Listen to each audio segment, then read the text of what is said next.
अब सुन है हल्ला नगर पुरा तिमीहरू एकछिन चुला सुन हलो पोइन्ट मात्र टिप्ने ट्याक्क ट्याक्क ट्याक्क पोइन्ट 1 2 3 4 टिप्ने चिट सानो बनाउने सानो अक्षर लेख्ने सानो बनाउने यता राखेर जता राखेर जता छामे पनि तिनीहरू भेट्नेवाला छैन पहिला क्वेसन सुरुदेखि लास्टसम्म क्वेसन हेर्ने आफ्नो चिट पऱ्यो कि परेको छैन पऱ्यो भने सरले अहिलेपछि आफू लेख्ने जानेको लेखिरहने सर कता छ कता हेरे दायाँ बायाँ हेर्ने बित्तिकै चिट निकाल्ने अनि कापीको पत्रभित्र हालिहाल्ने परेको चिट चाहिँ हालिहाल्ने क्या त्यो कति फेरि एड हुन्छ होला त नि यहाँ छ मेरो यही ठाउँमा छ नि कसरी ल अनि म धेरै चिट कसले लान्छ त नि पोइन्ट पोइन्ट पोइन्ट टिपेर सानो सानो यतित्र धेरै त कसले लान्छ त नि 2 पेजै लेखेर जाँदा रहेछ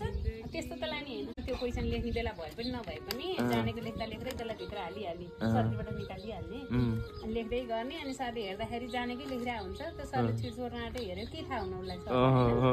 अनि त्यसपछि जब त्यो लेख्न पर्यो सरहरू कहिले चिहान लगाएको हुन्छ दुईजना गफ गरे हुन्छ यहाँभित्र हाल्ने यसरी हाल्ने अन्त ठ्याक्क क्वेसनले छोड्ने यहाँ क्वेसन हेर्दा यहाँ लेखेरै गरे हुन्छ नि त उनीहरूले यसो हेर्दाखेरि त देखिहाल्छ आफू लेखेको कुरो त पढेकै कुरो लेख्ने त हो नि त्यो पढ्दै नपढेको गोबाले जति चिट लगायो पास हुँदैन अनि यसो हेर्ने अनि यहाँ पोइन्ट लेखिहाल्ने पोइन्ट पोइन्ट लेखिहाल्ने सरले छ भने पऱ्यो भने चाहिँ त्यो अरू लेख्दा भयो अर्को पाना पल्टाउने अर्को पाना नम्बर लेखेर पोइन्ट लेखिहाल्ने क्या अन्त लुगाइहाल्ने खल्तीतिर कता हालिहाल्ने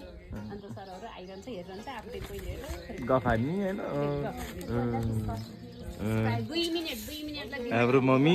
चिट चोरिहाल्ने 20 वर्ष टिचर पढाएर रिटायर भयो कि अब रिटायर मम्मी टिचर है यो चाहिँ हाउ टु चिट लाइक